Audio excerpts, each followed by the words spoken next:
Boa tarde, tudo bem com vocês? Hoje a gente vai receber uma pessoa muito especial, a doutora Larissa Matos. Ela é mestre em Direito do Trabalho, está fazendo um doutorado também nessa área na USP, tem especialização, é professora, né, apaixonada pelo direito do trabalho. E a gente vai bater um papo aqui sobre artigo jurídico. Como que você pode se destacar na sua profissão, trabalhando não, desenvolvendo, né, escrevendo artigos jurídicos. Ela acabou de entrar aqui, deixa eu ver, esperando ela me chamar. Oi, Kelly, tudo bem? Doutora Kelly tá aqui. Deixa eu... Tô esperando ela entrar aqui pra gente começar o bate-papo. Oi, Larissa! Posso chamar de Oi, Larissa? pode. Bem-vinda, né? Eu sempre falo assim quando eu recebo alguém aqui na live, porque o Instagram é meio que a casa das pessoas, né? Tipo, aí eu tô recebendo você, então muito bem-vinda aqui Muito nessa obrigada. nessa página para a gente trocar uma ideia, a gente conversar um pouco sobre esse tema, né, que é tão importante, especialmente agora, nessa época de pandemia, em que a área trabalhista aí está em ebulição, né, muita coisa acontecendo e exigindo aí dos advogados e das advogadas trabalhistas uma produção de conteúdo, né. E eu queria que você se apresentasse, fale um pouco sobre você. Eu fiz uma breve introdução aqui, mais Ah, acadêmica, mas eu queria que você falasse um pouquinho de você e conversasse um pouco com o pessoal aí. oi, pessoal, eu sou Larissa, eu sou mestre em Direito do Trabalho, fiz especialização também em Direito do Trabalho e estou fazendo um doutorado em Direito do Trabalho também, um doutorado na USP. Então, assim, eu sempre busquei a carreira acadêmica, mas eu fui construindo com passinhos curtos. Eu não passei direto para o mestrado, eu comecei da especialização lato sensu para depois ingressar na especialização estricto sensu, que é o mestrado e posteriormente o doutorado. E quem sabe fazer um pós-doutorado, né? Eu não pretendo parar. E quando a Poli suscitou o tema de debatermos sobre a construção de artigos jurídicos, me chamou a atenção, assim, alguns pontos que a gente pode abordar, Poli, que são muito requisitados, dúvidas básicas até que as pessoas têm, por não terem Uhum, contato aí com a produção de artigos. São dúvidas, eu digo, básicas, porque depois, quando você começa a uhum, produzir, isso passa a já não ser mais uma barreira, tá? uhum. Então, é sobre isso que a gente vai conversar aí, nessa perspectiva. Sim, vai ser uma conversa muito rica, que vocês viram aqui que a gente está com uma profissional da academia, né? Que tem uma trajetória aí bem grande, porque desde de especialização, mestrado e agora no doutorado exige muita dedicação, muito estudo, né? A pessoa, ela realmente ela tem que fazer algumas renúncias também para que ela siga nessa carreira. E eu queria até antes da gente começar falando sobre os requisitos, o que é essencial para um artigo jurídico, né, para os advogados que querem se destacar, eu queria saber de você quais são os requisitos que são necessários, né? Na verdade, não é isso que eu quero perguntar. Eu quero saber de você o que te moveu a seguir nessa cadeia, nessa linha, né, acadêmica Acadêmica. e se toda pessoa, por exemplo, porque tem muita gente que acha que para fazer um artigo jurídico, você tem que ir seguir pela linha acadêmica, né? E aí eu já queria que você esclarecesse um pouco para a gente. Enrolei um pouco aqui, vocês me desculpem, mas era isso que eu queria falar. Sem problemas. A minha trajetória ela já teve início na própria faculdade de Direito, porque teve um processo seletivo para monitoria. Eu me inscrevi nesse processo seletivo, passei, e eu Uhum, comecei a ser monitora da disciplina de Direito do Trabalho na faculdade. Então, eu acompanhava o professor Bento, que hoje é presidente do TRT da 21ª região, a minha região aqui, que eu uhum, estou em Natal, eu fiquei morando em São Paulo nos últimos anos, mas nesse período de pandemia a gente começa a se organizar nas nossas próprias cidades, assim, e eu voltei aqui para Natal, mas já começou a minha trajetória aí, na própria Universidade Federal do Rio Grande do Norte, quando eu uhum, estava na graduação. E aí eu já comecei a ter contato com a sala de aula. Então eu não deixei mais. Concluída a graduação, eu já ingressei Uhum. na especialização. Salvo engano, eu concluí a graduação em setembro e a especialização já começou logo em seguida. E aí eu já saí da especialização, eu já comecei a dar aulas. Inclusive, eu ingressei num processo seletivo na própria Universidade Federal e já comecei a atividade docente lá. E a atividade docente te cobra muito para Uhum. escrever, porque os alunos precisam de referências. O que você pensa sobre isso? Qual é a sua Uhum. opinião? Tem algo escrito? Os alunos cobram isso dos professores. E os professores são, de certa forma, obrigados a redigir, a publicar, até por questão de pontuação das próprias instituições de ensino. Isso conta muito. Então, para poder você chegar num ponto de ter no seu currículo uma produção científica vasta, você tem que fazer isso com Uhum. uma certa frequência. Não é o meu caso. Eu passei um tempo sem publicar, eu voltei, eu comecei a publicar mais. Na graduação, eu cheguei a publicar pouco. Na pós, Uhum. eu publiquei. Aí, entre a pós-graduação e o mestrado, eu deixei de publicar. Eu passei um tempo sem publicar. Quando eu entrei no mestrado, eu comecei a publicar novamente, aí parei, agora no doutorado eu estou publicando. Então, a minha caminhada acadêmica de especialização, mestrado e doutorado, ela vai me forçando a fazer Uhum. publicações, principalmente quando você está nesse processo. Uhum. Então, isso aí vai te forçando. Mas o que eu queria ressaltar é assim, não necessariamente a pessoa precisa estar na vida acadêmica para Uhum. publicar um artigo Ah. científico. Você pode fazer isso, por exemplo, as escolas de advocacia, a ESA, de diversas OABs, elas oportunizam os advogados a escreverem algo rápido, de cunho prático, então de 2, 3 páginas, que Uhum. seja, sem todo aquele rigor da ABNT, porque quando a gente olha para aquelas normas da ABNT, parece que elas nos assustam. Ai, meu Deus, eu não Sim. sei, não entendo nada de ABNT, não vou escrever, não quero saber disso e deixa para lá. Mas existe o artigo científico, que Uhum. aí você vai ter que seguir o padrão da ABNT em regra, tem revistas que não seguem o padrão da ABNT, Uhum. tá?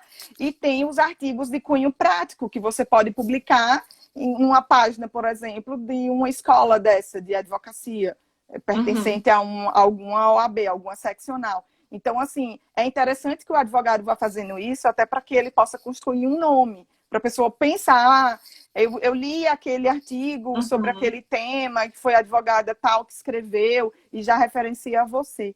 Então, também tem essa importância aí, não só na vida acadêmica, mas para quem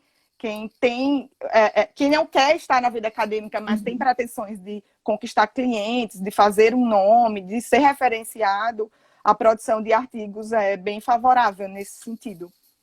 Ótimo, era esse o pulo do gato, porque eu acho assim, não é só para o advogado que quer seguir a linha acadêmica que tem que produzir artigo jurídico. Sim. Também o advogado que quer ter destaque, que quer ter uma maior visibilidade frente aos clientes também, e frente também aos colegas, né, aos colegas da academia, os advogados, né, os colegas Sim. que estão ali na luta diária, porque quando você amplia, né, os seus conhecimentos e você demonstra eles, né, porque a gente vai entrar no passo 2, né, porque para você escrever você precisa estudar também. Então você acrescenta conhecimento para você e ao mesmo tempo você vai pulverizando isso daí, compartilhando e o seu nome vai crescendo, né? E Sim. hoje em dia, por exemplo, a construção de artigos na área trabalhista ela está muito grande.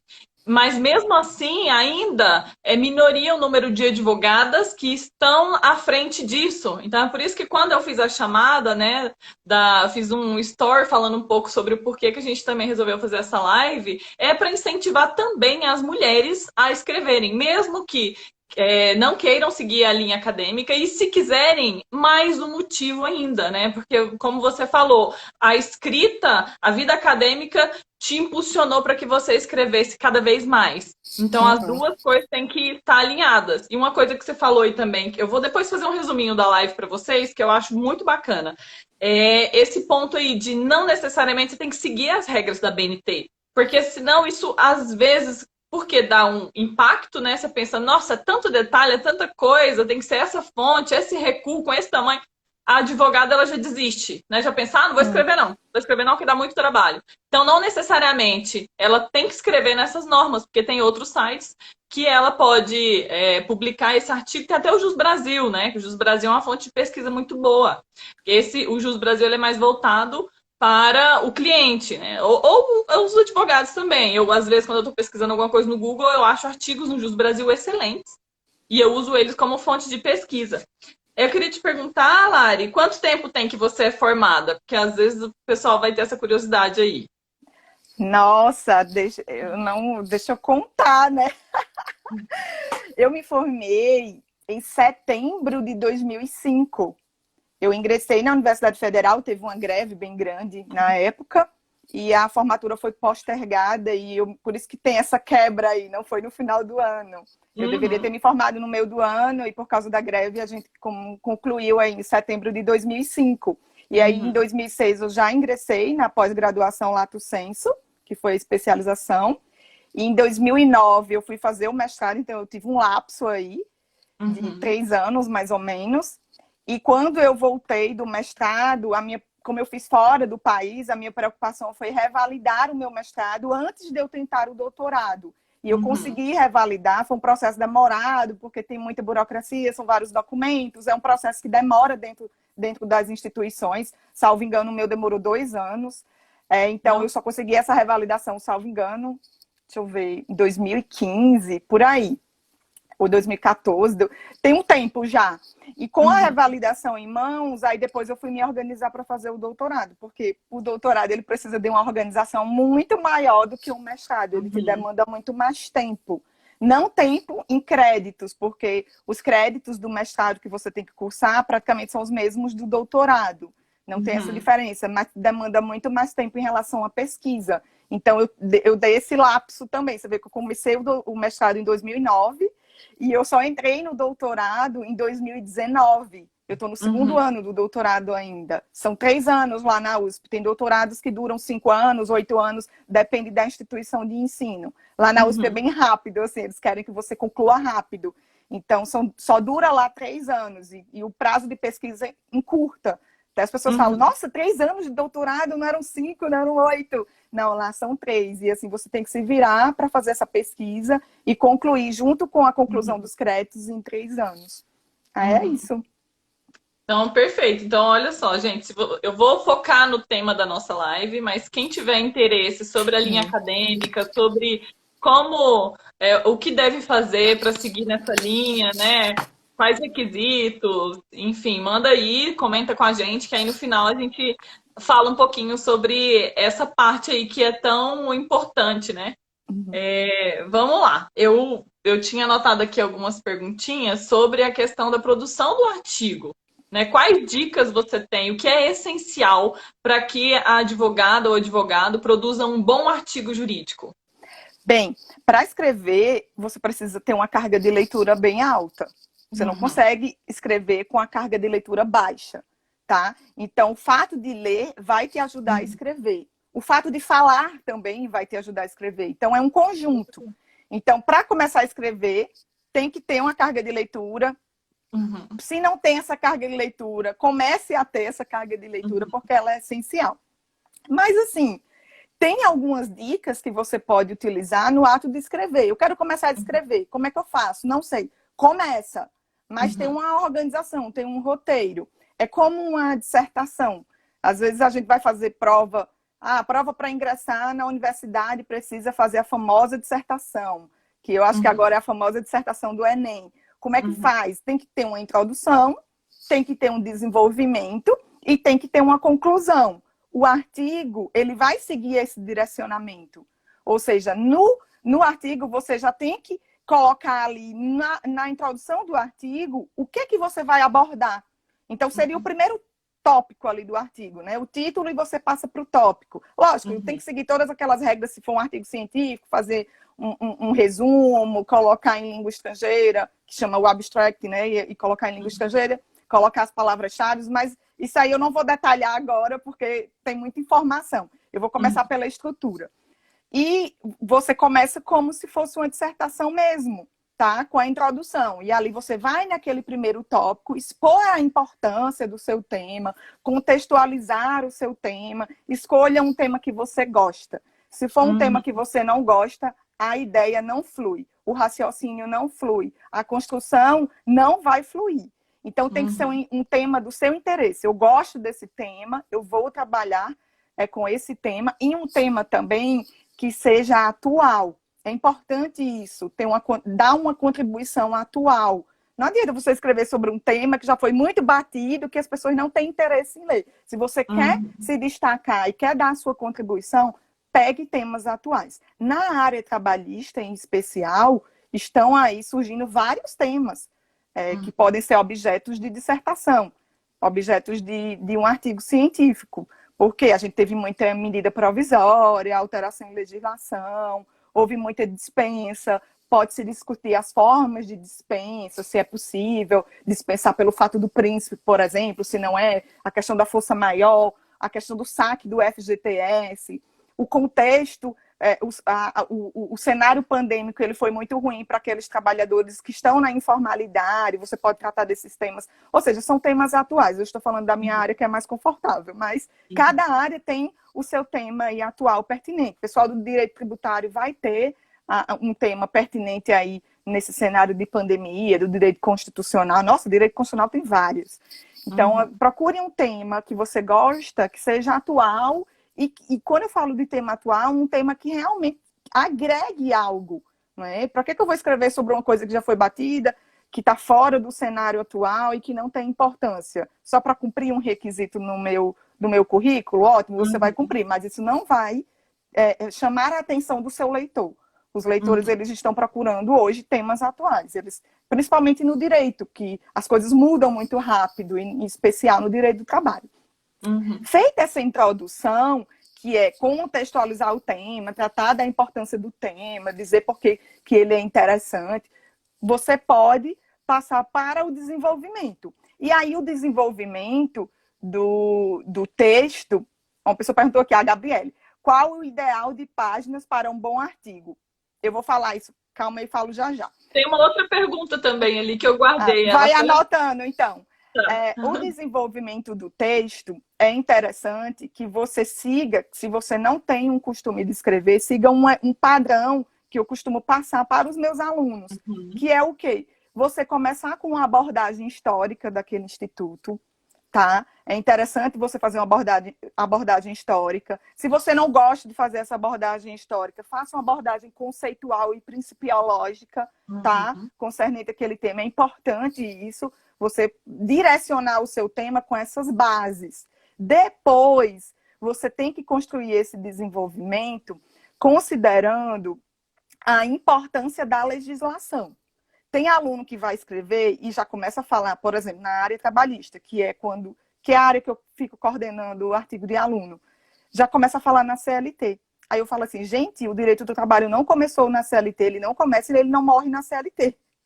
Tem aí várias normas internacionais, várias normas constitucionais, começa lá por fora. Aí eu até digo assim, segue o modelo da pirâmide de Kelsen, aí, de importância das normas, né? A norma internacional ela é mais importante do que a norma constitucional, que é mais importante em relação à norma infraconstitucional. Então, tenta seguir essa ordem, né? Falar das normas internacionais hoje é essencial. Não dá para você construir um artigo jurídico e colocar bases, fundamentos jurídicos, sem abordar as normas internacionais. No caso do direito do trabalho, por exemplo, você tem que fazer referência à Organização Internacional do Trabalho. É quase que obrigatório isso. Não dá para ignorar uma convenção. Eu estou tratando de saúde e segurança do trabalhador e não falo das normas pertinentes da OIT, das convenções da OIT pertinentes ao tema. Então, você tem que fazer essa abordagem. E é interessante também que dentro dessa estrutura de desenvolvimento de fundamentação, você passeie pelo ordenamento jurídico. O ordenamento jurídico, ele conversa. A gente consegue conversar com o Código Civil, se é da área trabalhista, a gente consegue conversar com as normas do direito previdenciário, se a gente é da área trabalhista. Então, é interessante que essa abordagem seja feita de forma também sistemática, tá? Porque não dá para você abordar um tema e focar só numa norma. Geralmente, aquela Uhum. norma vai conversar com outros dispositivos e com outros ramos do direito. Então, se você conseguir fazer esse link, é o ideal. É fácil? Não é. Isso demora, isso é uma construção. Então, o primeiro passo, pelo menos, é seguir essa ordem de importância de normas. E aí, você passa para uma conclusão, tá, do seu Uhum. artigo. Mas nesse desenvolvimento, você tem que começar com esse plano normativo, tá? Se você, eu até coloquei no início da fala dizendo assim, ou você começa com um conceito, com uma contextualização histórica, né, o histórico do tema, Uhum. ou você não quero falar da história daquele tema, então passa lá para pelo menos conceituar e tratar da natureza jurídica e as bases principiológicas e normativas daquele tema, né? Depois você pode discutir teorias.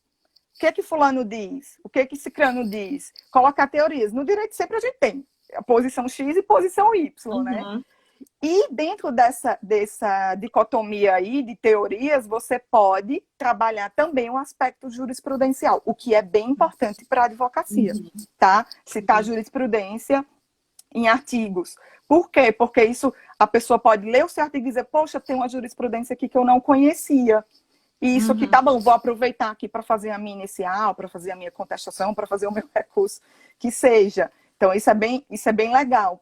Então, seguir, eu não estou dizendo que essa estrutura ela é amarrada, mas ela te Uhum. dá uma lógica de raciocínio, né? Trabalhar ali com a história do instituto, trabalhar ali com o conceito, com a natureza jurídica, com a principiologia, com as normas pertinentes, fechando ali com a discussão teórica, se tem essa divergência teórica, e fecha essa divergência teórica com a jurisprudência.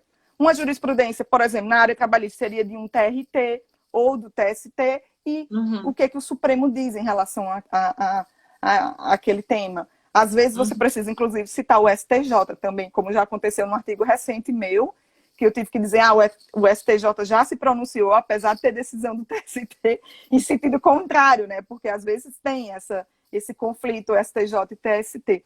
Uhum. Então, essa ideia, assim, essa construção de raciocínio te dá uma facilidade de desenvolver o tema. Então, eu vou repetir aqui para só ordenar, tá? A Uhum. introdução é interessante que você faça uma contextualização em relação à atualidade, por que aquele tema é importante, explique para o seu leitor, atraia a atenção do leitor nessa introdução, tá? No desenvolvimento, que aí são os tópicos seguintes, você, se quiser, faz uma abordagem histórica, se não quiser, explica os conceitos pertinentes ao tema, a natureza jurídica, Uhum. passa aí a abordar a questão principiológica, quais são os princípios pertinentes àquele tema, a base normativa, seguindo essa ordem de importância, tá? As normas internacionais, as normas constitucionais e as normas infraconstitucionais, para depois você discutir aí uma teoria, se tiver um Uhum. conflito teórico, embasando esse conflito teórico com a jurisprudência. É uma ordem, ela não é obrigatória. Eu só Uhum. passo essa ideia para os alunos, para os meus alunos, porque eles não, muitos não têm essa familiaridade com a escrita e precisam de um roteiro. Então, quem Uhum. quiser seguir esse roteiro, eu acho bem bacana. E aí você pode fechar com a conclusão. Aí faz, como é que eu faço uma conclusão, né? Concluir, às vezes é tão difícil, você faz a introdução, faz o desenvolvimento, meu Deus, e agora a conclusão, o que é que eu faço? Eu dou 2 dicas para concluir um artigo, para quem não tem essa desenvoltura. Dicas básicas mesmo. Uma dica, por exemplo, a conclusão pode ser uma retomada do seu texto. E você Uhum. fecha. Por exemplo, eu até digo assim, ó, pega o seu desenvolvimento, joga numa parte separada do Word, pega todos os parágrafos, o que é que você falou aí? E é Uhum. uma síntese disso aí, e joga na tua conclusão. Se você Uhum. estiver perdido de como concluir, tá? Então você vai jogar esses parágrafos, vai começar a suprimir os textos mais cheios e vai ficar uma ideia do seu texto naquela conclusão. Se você não quiser adotar essa hipótese, tem também a hipótese de a conclusão ser algo que você pode explicar aquele tema, dando uma contribuição. Por que, que Uhum. você explicou no início, por que, que você resolveu escrever sobre aquele tema? E o final seria qual a importância daquele tema em âmbito prático hoje, para o direito material, Uhum. para o direito processual, o que na prática falando pragmaticamente, fazer uma conclusão pragmática, o que que na prática, o que você escreveu vai ajudar. Então, a sua conclusão pode ser uma retomada ou pode ser algo de cunho mais pragmático, dizer, olha, pelo que eu escrevi, as minhas conclusões são essas aqui, e eu acho que eu agrego isso para resolver esse problema. Então, você pode concluir, fechar aí o seu texto com algo de cunho prático, né? Respondendo aquela dúvida que você pode ter suscitado no início do seu texto. Então, são as duas formas que eu vejo para concluir um artigo. Para quem não tem familiaridade com o tema, tá? Com o tema não, com a escrita mesmo, com o desenvolvimento. Então, são ideias que eu deixo aí básicas. As referências, quando você pega um artigo científico, um tema, escolhi meu tema, tá? Quero escrever sobre isso. Tem algumas referências que elas são básicas, que elas são essenciais, que você vai ter que usar. Então, tem alguns expoentes ali. Aqueles clássicos que podem te ajudar numa base histórica, os clássicos que podem te ajudar numa base conceitual. Quando você for tratar, por exemplo, da natureza jurídica de um instituto, vai nos clássicos. Os clássicos do direito penal, os clássicos do direito do trabalho, os clássicos do processo civil. Isso agrega muito no seu artigo científico. E a partir do trabalho dos clássicos, você pode pegar outros doutrinadores. Evitar, isso aí os professores batem muito na tecla, evitar o uso de somente artigos retirados da internet, tá? Usar livros, porque é muito comum a gente ver artigos que a pessoa só extraiu da internet. Foi lá, jogou, viu aquilo e baixou e citou aquele trabalho. Não é ruim isso, mas evitar colocar só artigos retirados da internet, trabalhar com obras jurídicas mesmo. Isso agrega, principalmente os clássicos nem estão na internet, né? São livros físicos. Então, isso faz uma diferença. Então, a ideia básica de construção é essa. Tá, essa estrutura que você passou pra gente, é a estrutura de um artigo jurídico, né, que ele pode ser utilizado depois para um advogado que queira ingressar no mestrado, no doutorado. Sim. Isso daí é a estrutura padrão, né? Essa estrutura aí é para um artigo que também tem que respeitar as normas da BNT. Tem outras formas de artigo? Outros tipos? Tem. Eu falei no início da live sobre a possibilidade de se publicar artigos em sites, como, por exemplo, as escolas, elas possibilitam isso. Elas têm páginas dedicadas à publicação de advogados e advogadas. Então, nesse caso aí, essa estrutura é extremamente reduzida. Você não precisa respeitar a norma da ABNT, você pode fazer uma coisa de forma mais livre e aí fazer no formato dissertação mesmo. Como uma dissertação que você fez para ingressar na universidade. Fiz aí meu vestibular, ingressei na universidade, precisei fazer uma dissertação. É esse modelo que você vai seguir, não esse modelo todo estruturado que eu passei no início. Então, para esses advogados que querem construir esses artigos de cunho mais pragmático mesmo, para lançar em algum site desse, como você colocou no Jus Brasil, tem que ser essa estrutura de dissertação. Algo mais prático, mais rápido, que atenda à necessidade do público e que responda ao problema que você está expondo ali. Por exemplo, chegou ali... Eu fiz muito isso agora, no período da pandemia, em relação às medidas provisórias. Saiu medida provisória, eu ia lá, lia a medida e fazia uma redação. Uma redação mesmo.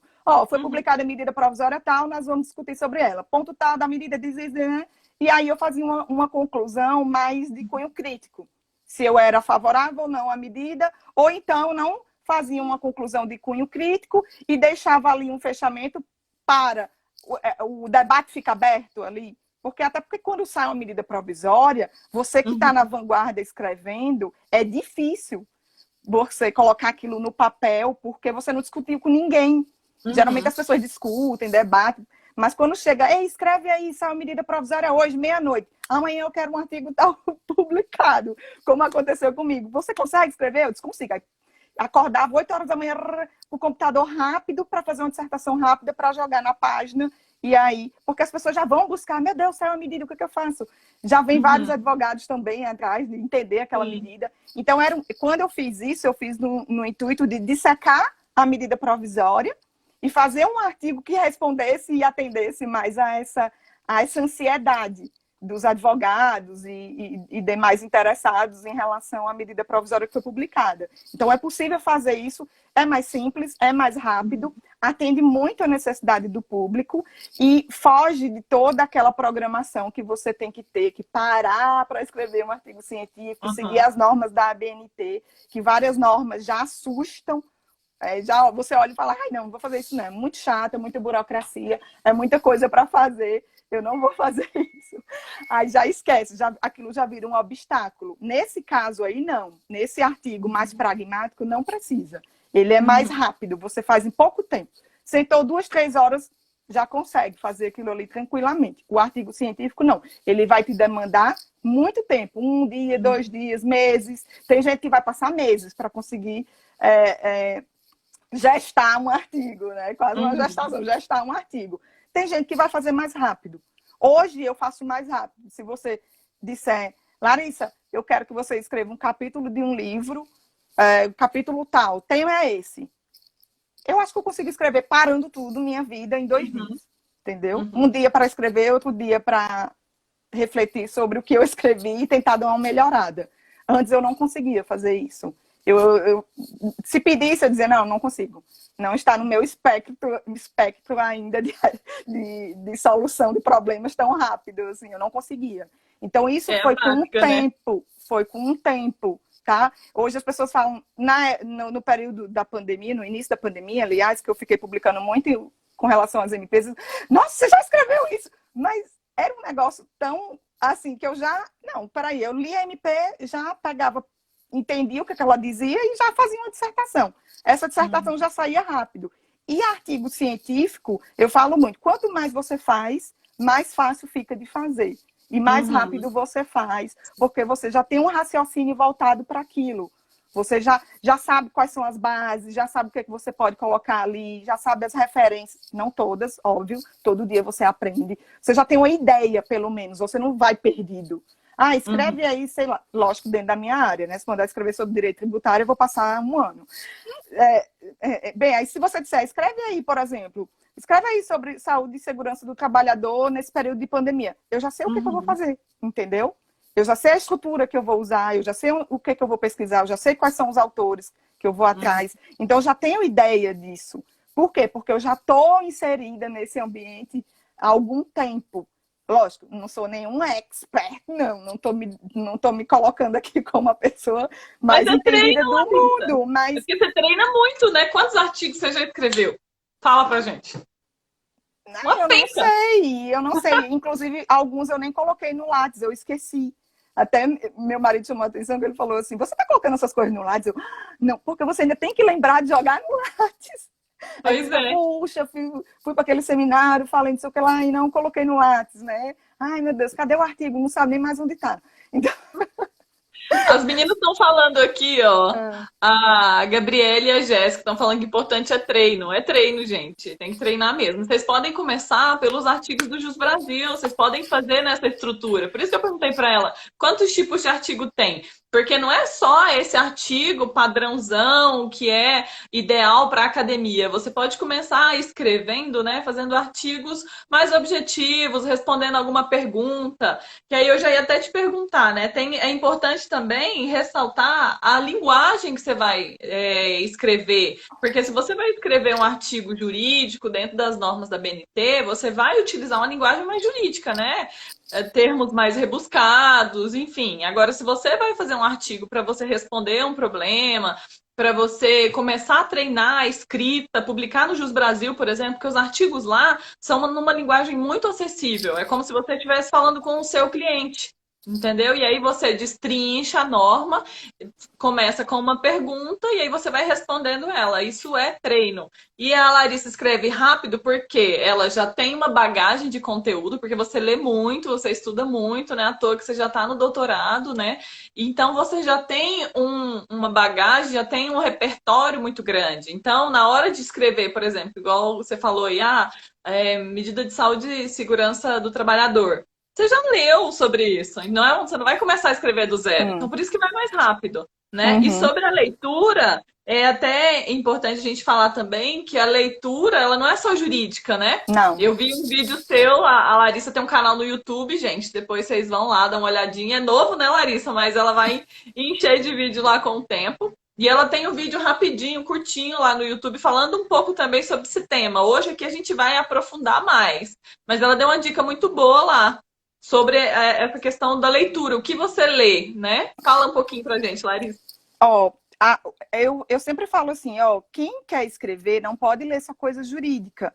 Tem que sair do mundo jurídico. Ler qualquer coisa. Ler qualquer coisa. Isso vai fazer com que sua cabeça vá fermentando e vá criando ideias. Eu já cheguei, Polly, a pensar num artigo dentro de um museu, olhando as obras da Tarsila do Amaral. Então, a Tarsila, ela me fez pensar num artigo jurídico, olhando aquelas obras dela. Eu estava no MASP, numa exposição, e eu comecei a pensar no artigo jurídico a partir do desenho, das pinturas da Tarsila, entendeu? Então, eu falo muito isso. Você, para poder escrever, precisa ler e precisa adquirir coisas relacionadas à cultura, porque você pode fazer essa associação. Tem uma aula que eu ministro em Direito do Trabalho que eu uso a obra da Tarsila do Amaral. Então, isso, o que tem a ver, né? Um artista, uma obra de um artista com o direito do trabalho? Tudo! Porque ela pintava a sociedade na época, ela pintava a situação de trabalhadores. Então, você pode trabalhar isso até num artigo. Inclusive no artigo de âmbito prático, assim, que você vai utilizar, por exemplo, num Juiz Brasil da vida. Tá? Não necessariamente num artigo científico. Então, ler coisas de outras áreas é muito importante. Sempre quando eu vou ao museu, eu compro o livro do museu, tá? Então, eu compro aquele livrinho lá com as fotos das pinturas, e sempre tem um textinho, e aquilo ali pode fermentar ideias para você começar a escrever. Eu estou dando um exemplo que eu uso. Então, eu tento fugir da área jurídica, assim. Outras áreas sempre têm o que agregar. Então, é interessante, assim. E quando eu falo fugir da área jurídica, é ir lá para a sociologia também, é ir para a filosofia, sair das bases jurídicas, né? Ir para essas artistas, né? E é importante que a mulher no direito comece a escrever, porque as nossas referências ainda são muito masculinas, tá? A produção masculina, ela é bem superior à produção feminina, principalmente na publicação de livros grandes, porque os homens têm mais tempo. Ontem a gente até conversou sobre tripla jornada de trabalho da mulher, eu coloquei esse problema, principalmente nesse cenário pandêmico, isso foi intensificado, porque demonstrou muito essa diferença em relação ao tempo da mulher e o tempo do homem, tá? A gente tem estatísticas dizendo que a mulher trabalha no serviço doméstico entre 6 e 8 horas, a mais do que o homem. E o homem está lá sentado escrevendo, né? Só que eu falo muito assim para as mulheres, gente, não tem tempo de produzir um artigo em um mês, faz em 2, faz em 4, faz em 6, faz no que der, mas se programa, vai lá, todo dia escreve, nem que seja um parágrafo. Ah, lembrei de não sei o quê. Aí vai lá e anota, entendeu? Agora você tem que se organizar, fazer o seu roteiro, e o que você for lembrando que esteja relacionado ao seu tema, vai lá e anota. Em uma hora você consegue... um dia aí, mais tranquilo, você consegue pelo menos estruturar uma página do texto. E aí você vai, cada um tem o seu tempo. Não adianta se comparar com o tempo do outro. Tá? Tem colega advogado que vai conseguir escrever em um mês, tem colega advogado que não vai conseguir escrever em um mês. Por quê? Porque ela tem filho, ela tem uma demanda maior, ela tem os serviços domésticos que o marido não colabora, tem gente que o marido colabora, tem gente que não tem filho. Então, assim, as realidades são distintas, não dá para fazer essas comparações. Mas o ato de escrever, você tem que começar. Se você não começar, você não vai começar nunca. É óbvio eu dizer isso, né? Mas você tem que iniciar e tentar fazer isso dentro do seu tempo. Mas fazer é importante. Eu sou uma incentivadora de produção feminina. Eu falo, gente, mulher precisa ler mulher. Homem precisa ler mulher. Porque tem uma perspectiva diferente. Tá? Então, assim, o homem precisa começar a se referenciar na figura feminina, a mulher precisa se referenciar na figura feminina. Agora, só é possível fazer isso se tiver produção de mulher.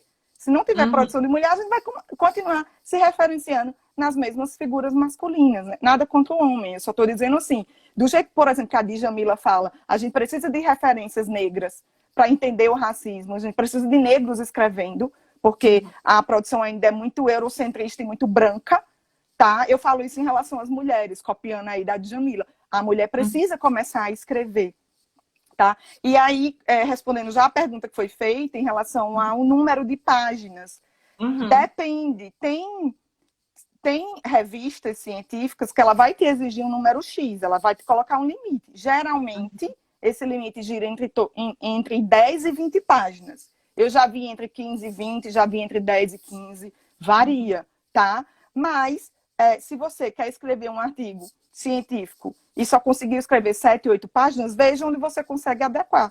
Veja se você consegue esticar mais, não conseguiu. Veja se você consegue publicar em algum lugar que aceita isso de forma mais reduzida. Lá no grupo das mulheres que nós estamos organizando a obra, que vai sair uma obra com o direito do trabalho aí, dentro desse cenário pandêmico, com capítulos escritos por mulheres, para que elas sejam referenciadas nesse cenário pandêmico, né? Mulheres advogadas trabalhistas. Então, a gente até reduziu o número de páginas dos capítulos. Nós hoje fizemos uma reunião à tarde e resolvemos reduzir para 7 páginas no mínimo. Então, a gente colocou entre 7 e 15 páginas. Reduzimos por questão de editora e por questão também de tempo de cada uma.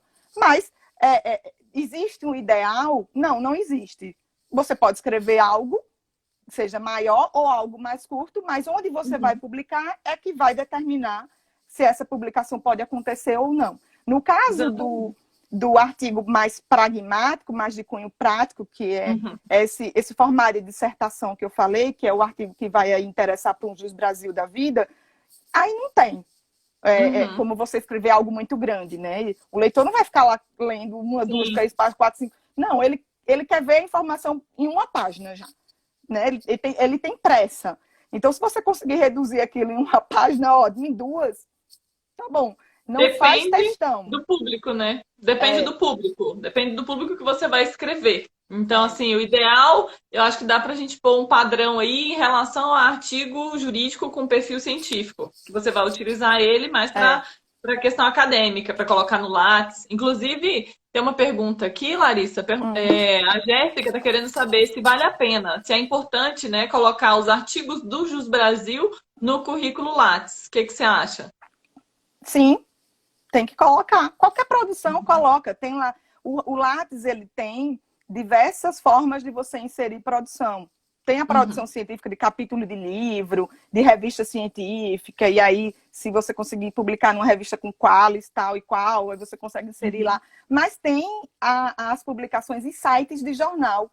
Teve um período que eu ficava publicando num site de um jornal, e eu coloquei lá minhas publicações, né? Eu coloquei. Agora, não façam isso que eu fiz. Várias eu esqueci e eu não sei nem mais onde estão. Sempre que publicar, corre e coloca no Lattes. Eu esqueço às vezes, assim. E isso não é só eu, tá? Registrado. Várias pessoas esquecem. Então a gente tem que lembrar assim, coloca lá no Lattes, né? Corre para colocar no Lattes, para não esquecer. Perfeito. E você comentou um pouquinho aí sobre o livro, né? Vou contextualizar melhor aí para as meninas. Essa live surgiu por causa de um grupo de WhatsApp. Foi você que criou ele, né? Você que encabeçou todo o grupo. Conta um pouco pra gente como que começou esse grupo aí e conta qual que é a finalidade, o porquê que você resolveu juntar esse tanto de mulher advogada trabalhista. Nós somos, eu olhei até hoje, 69 mulheres do Brasil inteiro. Tem vários estados representados lá. E surgiu da ideia de justamente eu querer referências femininas. Porque sempre quando eu vou pesquisar para produção de artigo, eu esbarro nessas referências muito masculinas. Então, eu sempre incentivei, assim, alunos meus, alunas, vamos escrever. Mas quando eu olho para a advocacia, que é um trabalho às vezes muito exauriente, você não tem tempo de fazer outras coisas, eu sinto falta dessas referências. Quando eu procuro referências no direito do trabalho, além de muito homem, geralmente é da magistratura ou do Ministério Público. Então eu pensei assim, por que a mulher advogada não está escrevendo? E é importante que ela escreva. Eu preciso saber o que é que ela fala sobre esse tema. Eu preciso saber da vivência dela. Eu preciso saber esse tema na perspectiva dela. Então, eu não estava encontrando isso. Por outro lado, eu via muita queixa de colegas dizendo que não conseguia escrever nesse ambiente tão masculinizado de produção, por não conseguir ser ajudada, por não conseguir uma colaboração. Então eu falei, peraí que eu vou reunir essas mulheres num grupo e a partir daí a gente vai... a pretensão é justamente publicar. Então a primeira publicação que vai sair são artigos direcionados aí, relacionando o direito do trabalho e a pandemia da Covid-19. Então tem vários temas sendo abordados. A gente deu um prazo aí para as colegas entregarem esses artigos e a gente vai publicar isso, talvez, na forma de um e-book, de um livro digital, tá? E faz um evento para promover esse livro. Mas a ideia é essa, fazer com que as mulheres, uma vá apoiando a outra aí para conseguir publicação, para conseguir publicar, né? Entrar nesse mundo também, ser referência, ser referenciada.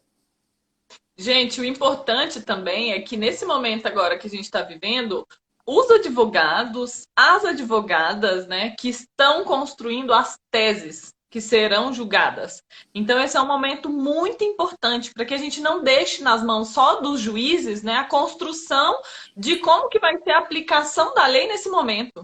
Porque tem muita coisa aí que não tem previsão na CLT, tem muita situação que essas medidas provisórias não abarcaram. Então, agora que a gente vai evoluir o nosso raciocínio, o nosso pensamento jurídico, agora é a hora da gente construir realmente. Então, os advogados têm que escrever, precisam escrever. Especialmente a mulher advogada, né? Você falou aqui que para que a gente consiga escrever melhor, a gente precisa ler muito e falar também. Então, a partir do momento em que a mulher ela começa a escrever e ela começa também a iniciar nesses debates, né? A começar a mostrar a voz dela, se expor, se expressar. Eu acho que isso daí acrescenta não só para ela na escrita, no desenvolvimento dela como advogada, como mulher, como profissional desse ambiente jurídico nosso, que é tão masculinizado, mas também ela agrega para toda a comunidade jurídica. Todas nós vamos, né, nos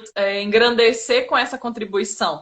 E uma coisa que eu nunca tinha pensado, Larissa, que você falou aí agora, a mulher ela tem um olhar diferente. Então, por isso que é realmente importante a gente também ter a produção de conteúdo das advogadas, né? Porque eu nunca tinha pensado nisso.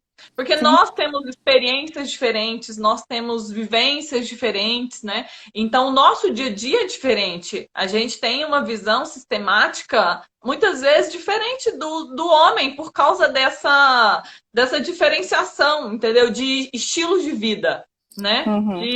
Até personalidade e as características, né? Porque a mulher tem características diferentes do homem. E isso faz com que o olhar seja diferente. E a junção disso transforma muito rico o direito. E a mulher também, ela precisa começar a suscitar debates sobre a realidade delas, dela, né? Dessa mulher. Porque se ela não expõe a realidade dela, como é que as pessoas vão saber sobre essa realidade? Então, por exemplo, eu até falei ontem isso no seminário sobre as mães que criam os filhos e filhas sozinhas, essas mães que são as mães solo, né? Elas não conseguem, advogadas não conseguem dar conta dos prazos processuais da mesma forma que os homens. Só que se esse debate ele não existir para a sociedade, se essa mulher não expõe isso de alguma forma, seja falando, seja escrevendo, as pessoas não vão pensar sobre essa realidade dessa mulher. Então, é importante que a mulher se manifeste de forma escrita, de forma oral, para que isso seja colocado em debate, né? Para que o CNJ, por exemplo, veja com um olhar um pouco diferente essa questão dos prazos processuais em relação às mulheres, nem que seja para que elas possam se justificar. O prazo vai correr, mas aquela mulher que tiver numa situação que seja aí excepcionalidade, uma situação de excepcionalidade que não consiga cumprir, que seja nesse cenário de pandemia, que é um cenário excepcional, que seja considerada essa realidade dessa mulher. Então, até para isso é importante na atividade da mulher advogada, né? Ela expor esse problema e ela expor num artigo, seja de cunho pragmático, seja científico, é extremamente essencial, porque ela faz voz para ser ouvida, né? E esse artigo de cunho crítico, na visão dela, só ela consegue fazer. Outras pessoas não conseguem, né? Só a mulher consegue fazer esse artigo. Ela pode até fazer esse artigo em conjunto com um homem, né? Em coautoria, mas a mão dela vai ser essencial nesse tema. tá? Uhum. Então, até para isso eu chamo a atenção. Sim, e eu vi sua fala ontem, né? Eu assisti a palestra que você deu. Foi era um webinar, não era um webinar, né? Era um seminário Era um online. seminário online, isso. E eram só mulheres, né? As expositoras. E eu fiquei refletindo sobre isso até hoje, porque, assim, durante o dia inteiro, né? Eu fiquei refletindo, assisti ontem, e realmente, o mesmo prazo para um homem cumprir a ser aplicado para uma mulher que a criança não está na escola, a gente sabe, né? Ela está em casa, ela está cuidando da casa, cuida dos filhos, tem as coisas de casa e ainda tem que cumprir o prazo. Será que não seria razoável, por exemplo, flexibilizar, especialmente nesse momento de pandemia agora? Porque eu sei que a gente consegue se organizar no dia a dia normal, né? Contrata uma babá ou deixa na escolinha, a gente sempre deu conta. Mas, assim, numa situação tão excepcional, será que não caberia realmente para a mulher que está nessa situação pedindo o processo, o prazo em dobro? Sabe? Eu É. não tenho filhos, mas eu fiquei me imaginando na situação. Eu ainda ter que peticionar, cumprir os prazos e ainda em casa com várias outras atividades, numa situação excepcionalíssima, que é essa que a gente está vivendo. Realmente, a mulher tem que falar, ela tem que realmente mostrar as dificuldades dela para que as coisas sejam adaptadas, para que fique mais justo, né? Eu realmente eu fiquei condoída. Eu fiquei mesmo. E você falando das mães solo, cara, minha mãe, ela foi mãe solo, né? Meu pai e minha mãe não foram casados. E assim, eu sei quão difícil foi para ela. Então eu consigo Hum. sentir um pouco na pele dessas mulheres. E eu achei incrível a sua iniciativa de criar o grupo, de juntar essas advogadas, né? Da gente começar a escrever, de incentivar isso para que a gente também consiga destaque e consiga misturar mais um pouco essa área jurídica que é tão masculina. E tem várias estatísticas aí falando que nas faculdades o número de mulheres que se formam em direito é muito maior do que o número de Uhum. homens. E aí, no dia a dia, você vai nos cargos públicos, se bem que no Justiça do Trabalho está um pouco temperado agora, né? O número de Uhum. juízes e juízas. Mas, assim, acaba que na a vida acadêmica mesmo, tem mais homens. A gente estava comentando, né? Os eventos que estão tendo, eu vi um evento aí, um painel que teve, eram 10 homens e uma mulher. Então, tem muitos eventos assim acontecendo. A mulher realmente ela precisa começar dentro do tempo dela, respeitando as diferenças, né? A gente tem essa questão da maternidade, que é uma dádiva, mas ao mesmo tempo exige da gente uma certa renúncia a umas outras coisas. Mas Uhum. temperando isso daí, a gente consegue também o nosso lugar de destaque, nosso lugar de fala, né? Uhum. Que eu acho que. Não, e assim, eu estou muito feliz por estar participando Que do bom. grupo, de estar escrevendo, né? E isso, tudo que você falou aqui agora, eu estou aprendendo junto com todo mundo que está aqui na live. Eu vou depois passar para todos vocês. Eu anotei tudo, o passo a passo, as dicas que você deu, Larissa, são maravilhosas. E espero que isso seja de incentivo, né? Incentive bastante aí todas as mulheres a escrever, a se posicionar, a falar, a fazer lives, a ministrar aí webinar, congressos. Eu acho que realmente a gente precisa disso, né? Hum. A gente tem 7 minutinhos, a gente vai acabar daqui a pouquinho. Tem uma Uhum. dúvida aqui que a gente ainda Tá. não falou, e aí Vamos depois eu tenho acabar. uma pergunta para Vamos, você. Eu tenho uma pergunta vamos, para você ainda. vamos respeitar o tempo para poder salvar e não dar problemas. Vamos sim. Perguntaram sites que você sugere para que a gente faça leitura, para melhorar o nosso vocabulário, o nosso conteúdo. Ó, eu não costumo ler em sites. Eu tenho Uhum, Kindle há alguns anos e eu baixo muito livro na Amazon, tá? Eu já paguei até aquele pacote limitado para ler livros. uhum, Às uhum. vezes eu não baixo o livro direto, eu baixo uma amostra grátis e vou lendo. Os últimos que eu li foram todos da coleção da Djamila, livros baratinhos, tá? Nada caro, coisa de 15, 20 reais, tem vários, então eu uso muito isso. E eu não costumo ficar lendo em site, até porque eu já fico tanto no computador, então eu evito. Quando eu vou para site, o que eu faço? Eu baixo, na USP a gente tem acesso a um sistema de consulta de artigos. Então, eu baixo os artigos em PDF e eu jogo no Kindle, tá? Esses Uhum. artigos científicos. Então, eu sempre tento ler coisa jurídica, eu evito ler em sites, assim, se eu for ler para utilizar em algum artigo científico, eu tento ver em livros. E leitura, carga de leitura, eu fujo dos sites porque eu já sou fico tanto, como eu coloquei, fico tanto tempo no computador que eu No pego meu computador. Kindle e vou no livro digital.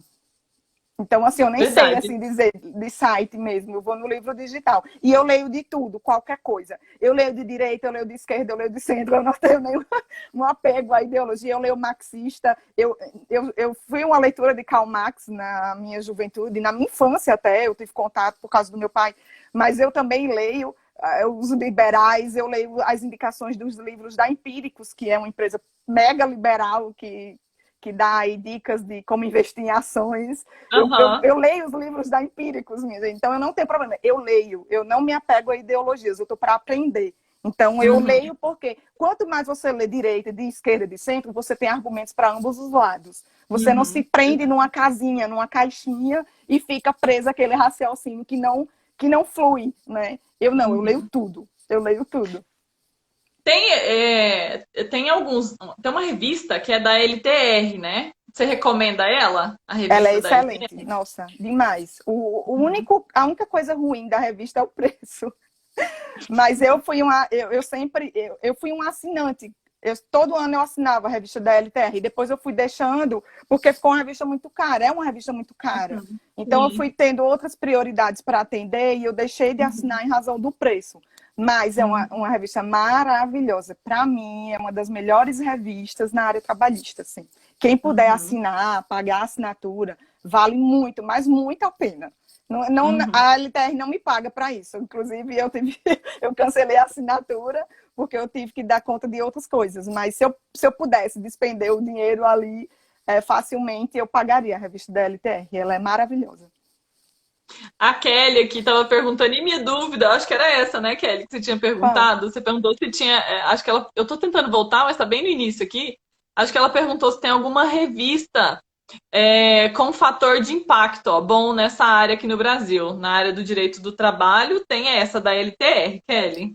E eu Tem, é queria da mandar um LTR. beijo também. Queria mandar um beijo pra Maria Rita, que é minha amiga. Ela tá aqui, ela mandou assim: pô, ele mandou um beijo pra mim. Beijo, Maria Rita.